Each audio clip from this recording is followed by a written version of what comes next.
So we'll be real careful when we're filleting this, but as long as we stay away from the spines, you know, the meat is perfectly fine. So notice the fish is flat on the table, so the spines are laying down flat as well.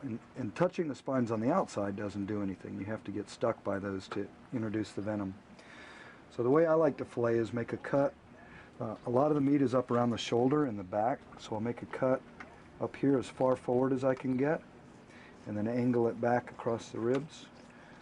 So I'll cut up here, and then just cut down through the skin. And then I'll make a cut right along the back, right along the backbone. So I'll cut right down here, just a shallow cut to break the skin, because we're going to peel the skin off of this fish. All the way back down to the tail, and then the same cut on the bottom, down here by the anal fin. Make a cut right along the bottom of the fish. So now that I have my 3 cuts on here, what I like to do is peel the skin off. You can see the great color on the skin. Some people like to leave it on. I like mine off, especially if we're going to make ceviche, which is my favorite way of having lionfish. So the skin actually peels pretty easily. Start up here in the corner and then just peel it off. And this is a lot like what you do with the mahi-mahi or other fish. You can just get a good grip on it, and the skin just pulls right off to the tail.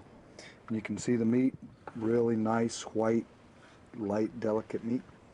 So now what I want to do is get as much of this meat as I can. So I'm just going to slowly peel along the backbone with this knife.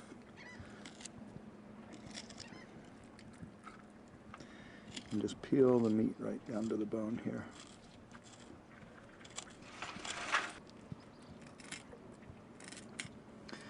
And a lot of people are worried about getting stung when they're cleaning the fish, but for the most part, these spines are just laying flat on the table, so there's really not that much to worry about for the sting, as long as you're careful.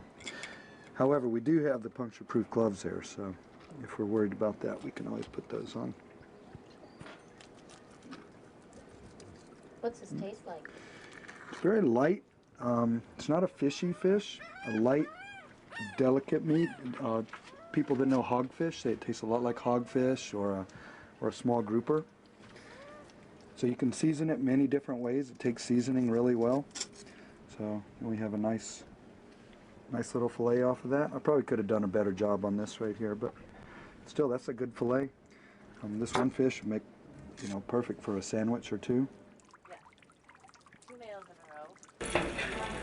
There we go. Some with the panko Japanese style breadcrumbs. So these are just battered and you know, salt and pepper, flour, little egg. Lionfish spines are being used for toothpicks. You dry them in the oven and they keep their color, and then you just use them as cocktail sticks.